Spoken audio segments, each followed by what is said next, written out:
देखो भाई, इसको समझने के लिए बस वही समझ पाएगा जिसने पूरा प्लांट टिश्यू पढ़ा होगा। अगर आपने नहीं पढ़ा है प्लांट टिश्यू तो उसको भूल जाओ, मत पढ़ो इसको, ठीक है। स्टार्ट करते हैं ना। पहला क्या है कि टिश्यू होता क्या है? Group of cells which have common origin, मतलब ऐसे सेल्स जो कि ग्रुप में होंगे और वो जहां से आए हैं वो पूरा एक ही होगा, है ना, कॉमन ओरिजिन होगा विथ कॉमन फंक्शन, उनका फंक्शन भी एक ही होगा। अगर हम बात करते हैं टिश्यू के बारे में, टिश्यू सिंपल भी होते हैं, टिश्यू कॉम्प्लेक्स भी होते हैं। अब अगर ग्रुप ऑफ जो सेल्स हैं अगर वो सिमिलर स्ट्रक्चर के हैं, है ना, और फंक्शन एक ही कर रहे हैं तो हमारे हो जाएंगे सिंपल टिश्यू। बट अगर वो डिसिमिलर स्ट्रक्चर के हैं और फिर भी फंक्शन एक ही कर रहे हैं तो हमारे हो जाएंगे कॉम्प्लेक्स टिश्यू। नेक्स्ट अगर हम बात करते हैं तब जो टिश्यू होता है एक मेरिस्टम होता है और एक परमानेंट होता है। प्लांट में वो सेल जो डिवाइड करता है, प्लांट में वो सेल जो डिवाइड करता है उसी को बोलते हैं मेरिस्टम। अब एक हमारा होता है प्राइमरी मेरिस्टम। प्राइमरी मेरिस्टम में माइटोसिस प्रेजेंट होता है। जब इस पे माइटोसिस रुक जाता है तो ये डिफरेंशिएट होके प्राइमरी परमानेंट बन जाता है, यानी कि जो प्राइमरी परमानेंट होता है उसमें माइटोसिस नहीं होता है। अगर हम किसी कारण से इसमें दोबारा से डिवीजन स्टार्ट कर देंगे, मतलब कि डी डिफरेंशिएशन करा देंगे, तो दोबारा से ये सेकेंडरी मेरिस्टम बन जाएगा। क्यों? क्योंकि एक बार पहले मेरिस्टम बन चुका है, अब दोबारा मेरिस्टम बन रहा है ना, तो उसको बोलेंगे सेकेंडरी मेरिस्टम। और हमें पता कि अगर मेरिस्टम है तो माइटोसिस कंफर्म प्रेजेंट होगा। नेक्स्ट, अगर दोबारा से ये रुक जाएगा डिवीजन करना तो सेकेंडरी परमानेंट बनाएगा और ये क्या कहलाएगा? रीडिफरेंशिएशन कहलाएगा। अगर हम बात करते हैं मेरिस्टम के बारे में तो मेरिस्टम दो टाइप के होते हैं, एक प्राइमरी मेरिस्टम जो कि क्या पहले बनेगा, एक सेकेंडरी मेरिस्टम जो कि बाद में बनेगा। अगर हम बात करते हैं प्राइमरी मेरिस्टम के बारे में तो ये भी तीन टाइप के होते हैं, एक एपिकल, एक इंटरकैलरी और एक लैटरल मेरिस्टम। लेकिन लैटरल मेरिस्टम में क्या होता है, कुछ कैम्बियम्स आते हैं और ये जो कैम्बियम होते हैं ये सेकेंडरी मेरिस्टम में होते हैं। जो कैम्बियम होते हैं ये सेकेंडरी मेरिस्टम में होते हैं, लेकिन सारे कैम्बियम सेकेंडरी मेरिस्टम नहीं होते हैं। उसमें से जो एक कैम्बियम होता है जिसको हम कहते हैं इंट्राफेसिकुलर कैम्बियम, वो हमारा प्राइमरी मेरिस्टम में आता है। और जो कैम्बियम होता है वो भी दो टाइप के होते हैं, एक वेस्कुलर कैम्बियम होता है, एक कॉर कैम्बियम होता है। नेक्स्ट अगर हम बात करते हैं परमानेंट के बारे में तो जो हमारा परमानेंट टिश्यू होता है वो भी दो टाइप का होता है, एक सिंपल, एक कॉम्प्लेक्स। सिंपल तीन टाइप के PSC है ना, पैरेन्काइमा, स्क्लेरेन्काइमा एंड कोलेन्काइमा। जो हमारे कॉम्प्लेक्स परमानेंट होते हैं वो दो टाइप के होते हैं, एक जाइलम एंड एक फ्लोएम होता है। अगर हम बात करते हैं इनके कैरेक्टरिस्टिक के बारे में तो जो पैरेन्काइमा होता है वो लिविंग होता है, स्क्लेरेन्काइमा डेड होता है और कोलेन्काइमा लिविंग होता है। पैरेन्काइमा की बात करें तो इनमें नो स्पेस नहीं होता है, फिर आप कह सकते हैं इसमें बहुत ही कम स्पेस, लिटिल स्पेस प्रेजेंट होता है। नेक्स्ट इसकी बात करें जो पैरेन्काइमा होते हैं वो वेरिएबल शेप के होते हैं, आप लोग जानते हो। Next thing, parenchyma thin walled होते हैं। नेक्स्ट पैरेन्काइमा क्या होते हैं, आइसोडायमेट्रिक होता है। एक नया वर्ड है, क्या होता है आइसोडायमेट्रिक। आइसो मतलब सेम होता है, डायमेट्रिक मतलब डायमीटर, इनका जो डायमीटर होता है वो सेम होता है। नेक्स्ट जो हमारा पैरेन्काइमा होता है major part of the plant को बनाता है, यानी कि प्लांट का जो मैक्सिमम पार्ट है वो पैरेन्काइमा से मिलकर ही बना हुआ है। नेक्स्ट हम बात करते हैं स्क्लेरेन्काइमा के बारे में। ये डेड क्यों होते हैं? क्योंकि इनमें लिग्निन प्रेजेंट होता है और ये भी दो टाइप के होते हैं, एक हमारा होता है स्क्लेरिड, एक हमारा होता है फाइबर। अगर हम बात करते हैं फाइबर जो कि डेड है, ये भी दो टाइप के होते हैं, एक जाइलम फाइबर, एक फ्लोएम फाइबर, है ना। अब तुम कहोगे कि जाइलम फ्लोएम में तो एक लिविंग भी होता है, डेड भी होता है। ये जाइलम फ्लोएम हम उसकी बात नहीं कर रहे हैं, ये फाइबर्स की बात कर रहे हैं। भाई हमने पढ़ा है कि सारे जाइलम सारे फ्लोएम एकदम कंप्लीटली डेड नहीं होते हैं। हम यहाँ किसकी बात करें, यहाँ पे कोई भी हमारा वैस्कुलर टिश्यू नहीं है, ये फाइबर है और फाइबर हमेशा डेड ही होता है।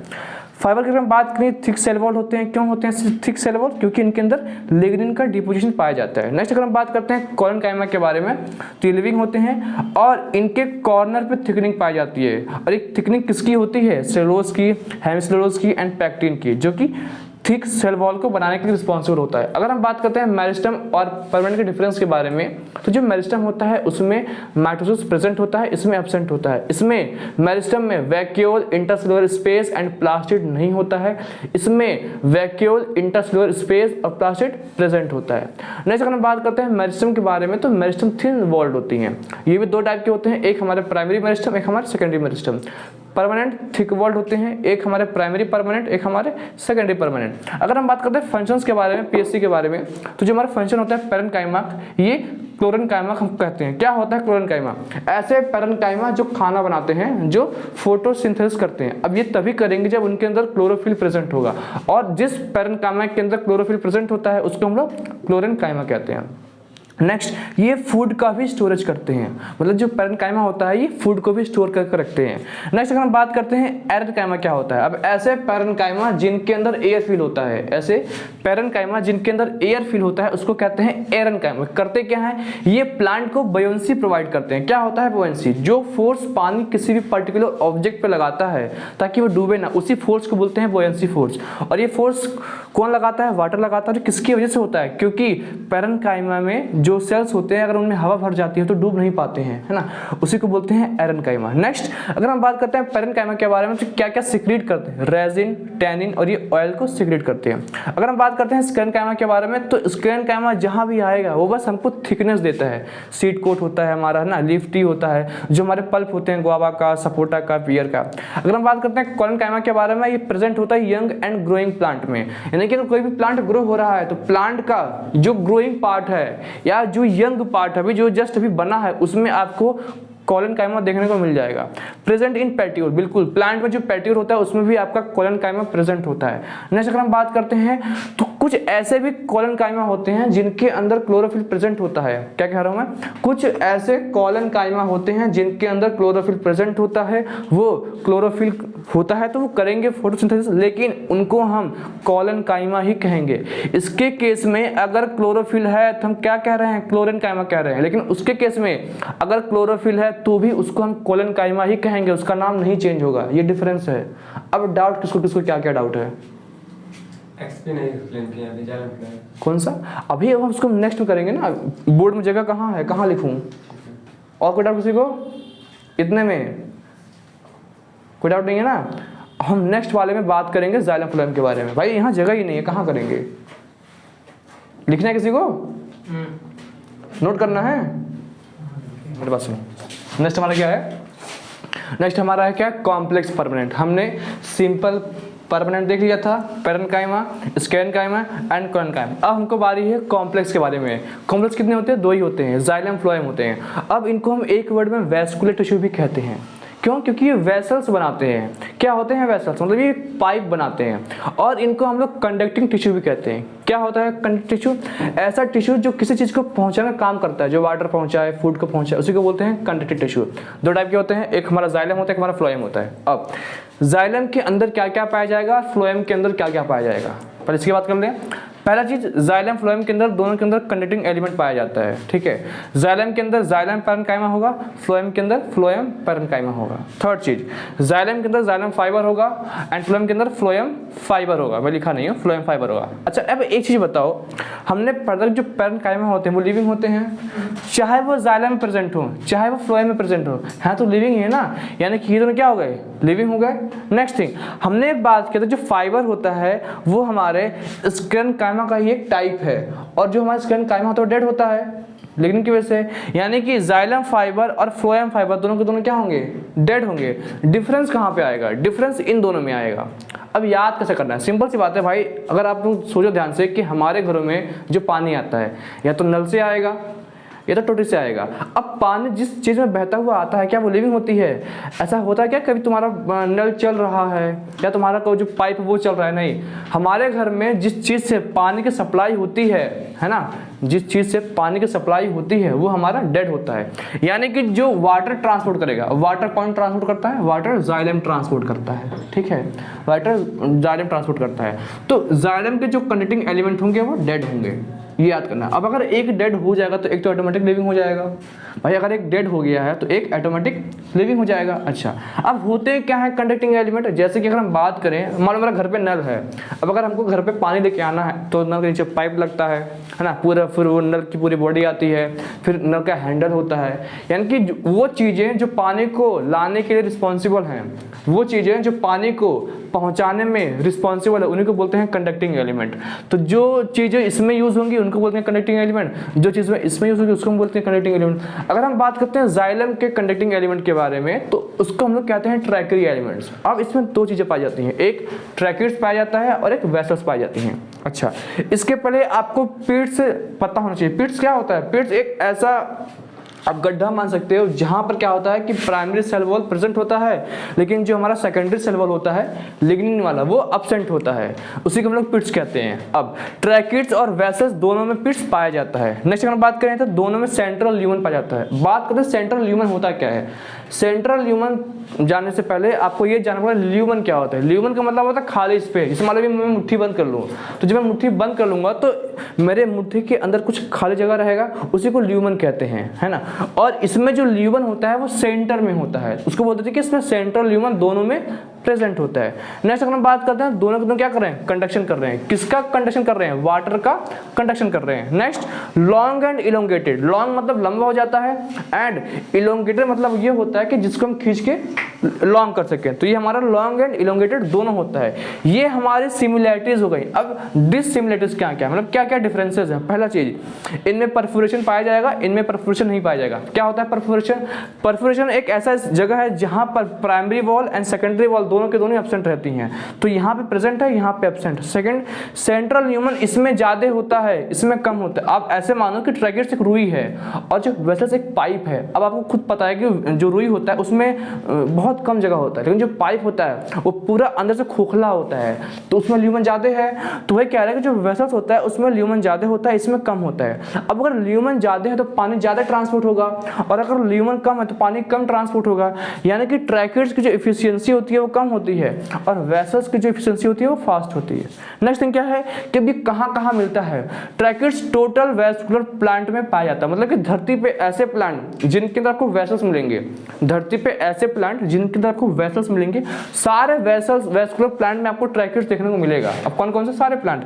टेरिडोफाइट्स एक प्लांट का टाइप है, जिम्नोस्पर्म एक प्लांट का टाइप है, एंजियोस्पर्म एक प्लांट का टाइप है। नेक्स्ट थिंग, अगर हम बात करते हैं वेसल्स के बारे में, तो जो वेसल्स होते हैं वो सम ऑफ द जिम्नोस्पर्म में पाए जाते हैं, मतलब कुछ ही जिम्नोस्पर्म में वेसल्स पाएंगे, मोस्ट ऑफ द एंजियोस्पर्म में, और ज्यादातर जो वेसल्स होते हैं वो एंजियोस्पर्म में पाए जाते हैं। अगर हम नेक्स्ट की बात करें तो ट्रैकिड्स होता है, इसमें टोटल सेल डेथ होता है ना, मतलब जो ट्रैकिड्स होते हैं ये एकदम डेड होते हैं, है ना, इसमें कोई भी लिविंग नहीं होता है। अब हम बात करते हैं फ्लोएम के बारे में। अच्छा एक चीज और है कि जो जाइलम होता है वो कहाँ से जाएगा। जो जाइलम होता है वाटर को कंडक्ट करता है, और जो वाटर होता है प्लांट्स में वो रूट्स के थ्रू जाता है।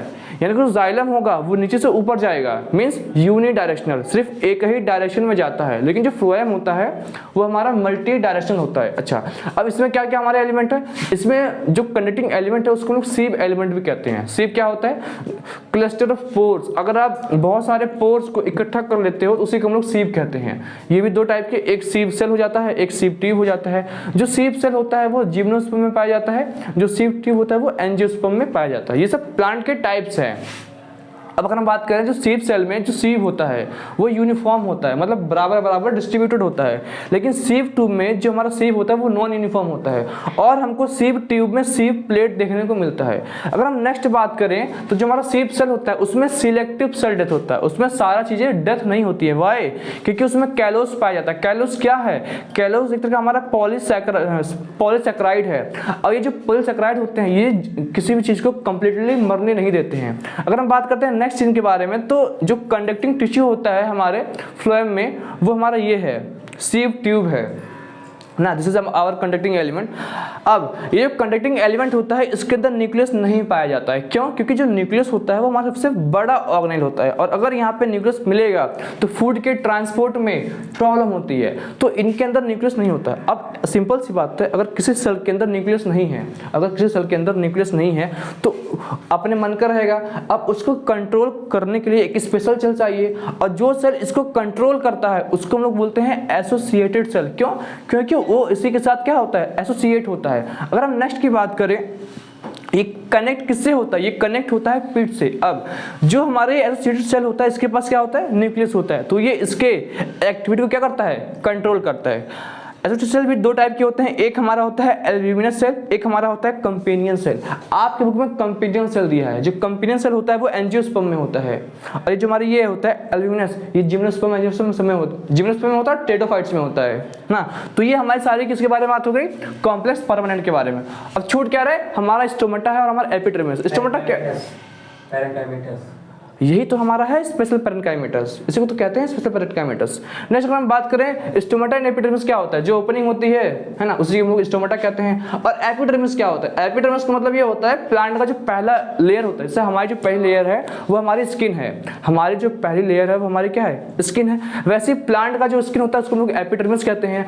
अब ये एक रूट का भी होता है और एक स्टेम का भी होता है ना। रूट में जो उनका होता है वो सिंगल सेल का होता है, और जो स्टेम में होता है वो मल्टी सेल का होता है ना। क्यों होता है, ताकि वाटर का लॉस कम हो। सिंपल सी बात है कि अगर स्टेम से वाटर का लॉस होगा तो वाटर ज्यादा बाहर जाएगा, है ना, लेकिन स्टेम के अंदर हमको वाटर लॉस नहीं कराना है ना, इसलिए उसके अंदर ट्राइकोम्स पाए जाते हैं। ट्राइकोम्स क्या होते हैं, ये मल्टी सेल्ड होते हैं जो कि वाटर लॉस को कम करते हैं। अगर हम बात करते हैं रूट के बारे में, तो रूट में क्या होता है, क्यूटिन का डिपोजिशन होता है। क्यूटिन क्या करता है, क्यूटिन एक ऐसा मटेरियल होता है जो कि वाटर के मूवमेंट को कम करता है, यानी कि रोकता है, कम नहीं करता है, उसको रोक देता है, वाटर को नहीं पास होने देगा। अच्छा सिंपल सी बात बताओ, हमको रूट से वाटर को प्लांट तक पहुंचाना है, अगर ये क्यूटिन रूट में होगा तो प्लांट रूट एब्जॉर्ब नहीं कर पाएगा, सॉरी वाटर रूट एब्जॉर्ब नहीं कर पाएगा, और अगर वाटर रूट एब्जॉर्ब नहीं करेगा तो वाटर ऊपर तक जाएगा ही नहीं।